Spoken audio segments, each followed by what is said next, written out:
لیکن اس کے باوجود کہ یہ اتنے بڑے گستاخ ہے، ان کا فرقہ کیوں بڑھ رہا ہے؟ اس پر کبھی غور کیا آپ نے؟ بھائی ان کی جماعت کیوں بڑھ رہی ہے؟ ایک محلے میں ایک خبیث آتا ہے سعودیہ سے، سعودیہ جاتا ہے روپیہ کمانے، ایمان بیچاتا ہے، اور جب آتا ہے تو پہلے اپنے آس پاس کے گھر والوں کو وہابی بناتا ہے، دھیرے دھیرے پھر 2 گھر 4 گھر 10 گھر، پتہ چلا ایک پوری اس پٹے کی آبادی وہابیہ زدہ ہو گئی۔ وجہ کیا ہے؟ اس پہ کبھی غور کیا آپ نے مسلمانوں؟ سنیوں سے کہہ رہا ہوں، سنیوں نے غور کیا؟ کبھی سوچا، محاسبہ کیا کہ ہمارا عقیدہ اتنا اچھا، ہماری کتابیں ہیں، ہمارے پاس علماء ہے، کیا نہیں ہے اہل سنت کے پاس؟ ارے اہل سنت کے پاس نبی ہے، اہل سنت کے پاس امام ہے، ائمہ ہے، اولیاء ہے، غوث ہمارے یہاں ہے، کتب ہمارے یہاں ہے، ابدال ہمارے یہاں ہے، اوتاد ہمارے یہاں ہے، اقطاب ہمارے یہاں ہے، علماء ہمارے یہاں ہے، مفتی ہمارے یہاں ہے، امام ہمارے یہاں ہے۔ ارے نبی امام اعظم، نبی اعظم ہمارے یہاں، خلیفہ فاروق اعظم ہمارے یہاں، امام اعظم ہمارے یہاں، اولیاء میں غوث اعظم ہمارے یہاں، مجدد میں مجدد اعظم ہمارے یہاں، مفتیوں میں مفتی اعظم ہمارے یہاں، سب اعظم، پھر بھی وہ کیوں بڑھ رہے ہیں؟ سب کچھ تو ہے ہمارے یہاں، ان کے یہاں نہ تصوف ہے، نہ کتب ہے، نہ ابدال ہے، نہ ولی ہے۔ میں چیلنج کرتا ہوں، کوئی مائک لال وہابی جماعت میں ایک ولی دکھا دے مجھے۔ ارے ولی تو چھوڑو، ولی کا بچہ دکھا دے، کوئی چھٹ پیا مینڈکی کا بچہ ہی دکھا دے کوئی ولی۔ نہیں ہے اس جماعت میں ولی، اس جماعت میں کوئی غریب نواز نہیں ہے، اس جماعت میں کوئی غوث پاک نہیں ہے، یہ ہماری جماعت میں ہے۔ اس جماعت میں امام اعظم نہیں ہے، اس جماعت میں ائمہ نہیں ہے، مگر پھر بھی وہ فرقہ بڑھ رہا ہے۔ اس کی 2 وجہ ہے بھائی، 2 وجہ، اور اس کی اصلاح کرنی ہوں گی۔ اگر ہم اصلاح نہیں کریں گے، وہابیت پھیلتے رہیں گی، قیامت کے دن اس تعلق سے ہم سے پوچھوں گی۔ سب سے پہلی وجہ ہمارا بے نمازی ہونا، سب سے پہلی وجہ۔ نماز اب نہیں پڑھتے، 11ویں کا نام ہو تو 10 من کی بریانی تیار ہے، میلاد کی بات ہو 50 من پکانے کے لیے ہم تیار ہیں، جلوس کی بات ہو، جلوس سے اچھا تو منورنجن کا کوئی سادھن نہیں ہے اس وقت ہمارے پاس، کیونکہ ڈی جے ہم نکالیں گے، تھرکیں گے، ہم ناچیں گے، ہم پیر تو ہمارے تھرکنا چاہیے۔ یہی تو تعلیم ہے۔ عرس ہوگا بھی، کس کا عرس ہوگا آپ کے یہاں؟ حضرت سلطان حیدر علی کے پیر و مرشد۔ کیا یہ لوگوں نے، یہ بزرگوں نے یہی تعلیم دی ہے کہ میرے عرس کے نام پہ ڈھول بجاؤ، ناچو، تھرکو، ڈی جے بجاؤ؟ کیا بزرگ اسے ہی کہتے جو ناچتا ہے، تھرکتا ہے، گاتا ہے؟ قرآن تو کہتا ہے میرا ولی وہ ہوتا ہے جو صاحب تقویٰ ہوتا ہے۔ بے شک بے شک، سبحان ان اولیاءہ الا المتقون، اللہ کے ولی نہیں مگر وہ جو صاحب تقویٰ ہے، جنہوں نے تقویٰ اختیار کیا۔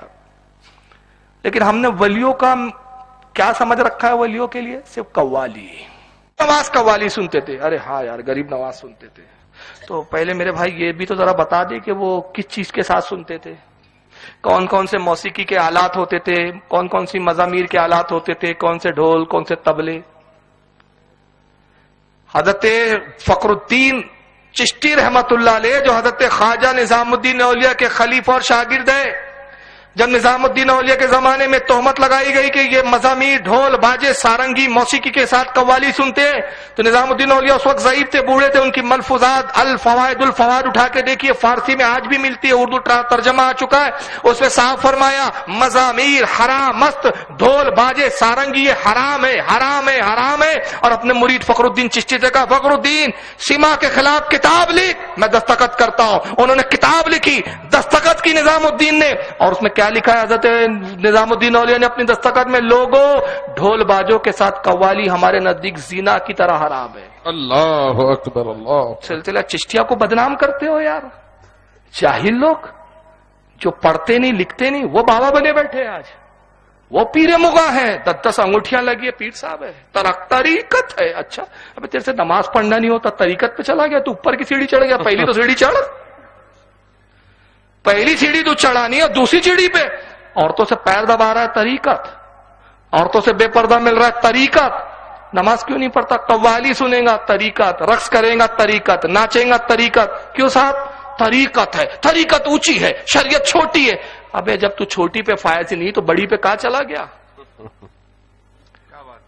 سلسلہ چشتیہ کو بدنام کرتے یہ لوگ. میں چشتی ہوں خدا کی قسم. میں آج تحدیث نعمت پہ کہہ رہا ہوں سلسلہ چشتیہ سے بیعت بھی ہو, سلسلہ چشتیہ میں خلافت بھی ہے, مرید کرتا نہیں ہوں میں. سبحان اللہ سبحان اللہ. لیکن مجھے معلوم ہے, میں نے پڑھا ہے نظام الدین اولیاء کی کتابوں کو, میں نے پڑھا ہے دلیل العارفین خواجہ غریب نواز کی کتاب کو میں نے پڑھا ہے, انیس العارفین حضرت خواجہ عثمان ہارونی کی کتاب کو میں نے پڑھا ہے, اسرار الاولیاء بابا فرید کی کتابوں کو میں نے پڑھا ہے. یہ کتابیں میرے پاس موجود ہے, کتاب کھولو اور دیکھو چشتیہ سلسلہ کے بزرگوں نے کیا لکھا ہے. خدا کے واسطے ان کو بدنام مت کرو, بدنام کرتے ہیں ان کو. قوالی سنا ہے, اچھا قوالی سنا ہے, نماز بھی تو پڑھی ہے انہوں نے, وہ کون پڑھے گا؟ وہ تم نہیں پڑھو گے. مزہ مستی چاہیے, منورنجن چاہیے, نماز ہم سے نہیں ہوتی.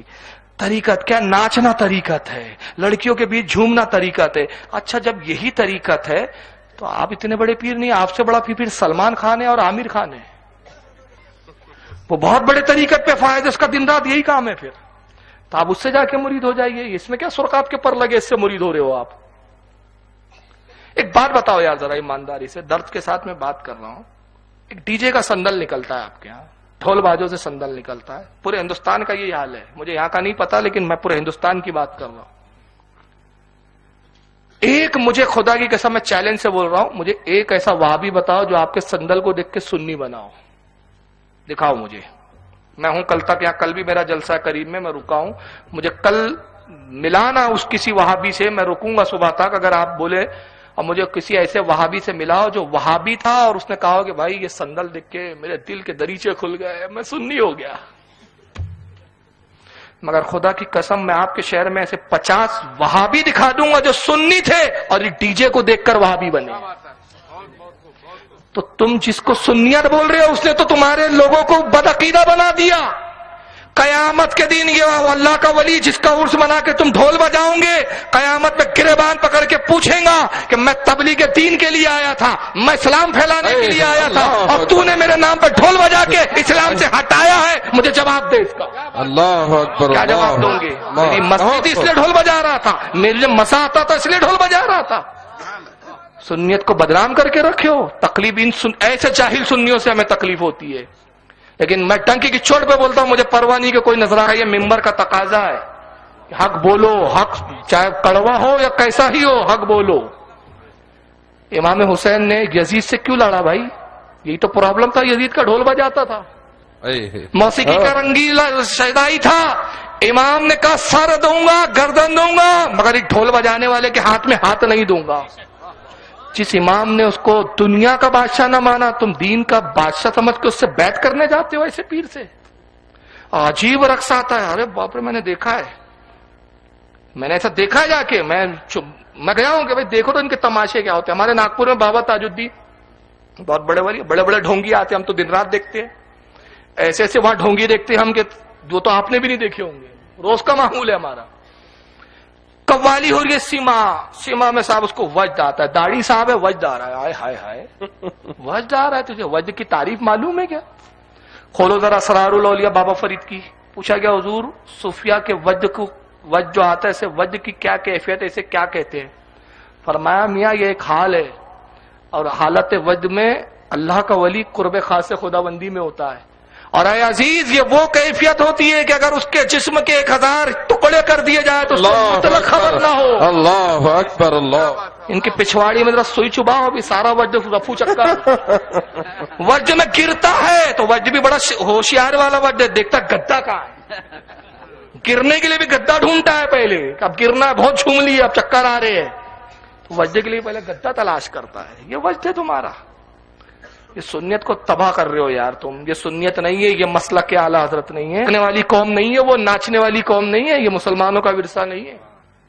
کیا بنا دیا یار مسلمانوں کو؟ کوئی بولنے والا نہیں, کوئی کسی کی سننے والا نہیں, سب من مائی نہیں کر رہے ہو. اور سنیت کا نقصان پہ نقصان, نقصان پہ نقصان. ایک کاروبار کرتے ہو تم, میرا بھی اب تک کاروبار ہے, طریقہ ہے, ایک محاسبہ کرتا ہے آدمی. 2 مہینے 3 مہینے بعد ایک دن بیٹھتا ہے ڈائری لے کے, یار کتنا کمایا کتنا گوایا, دیکھتا ہے یار 2 لاکھ روپے کاروبار میں لگائے, ارے سالا لاس ہو گیا یار, بینک میں تو 1.5 لاکھ ہی بچا, 50,000 اپنے لاس ہو گئے, نقصان میں اپن.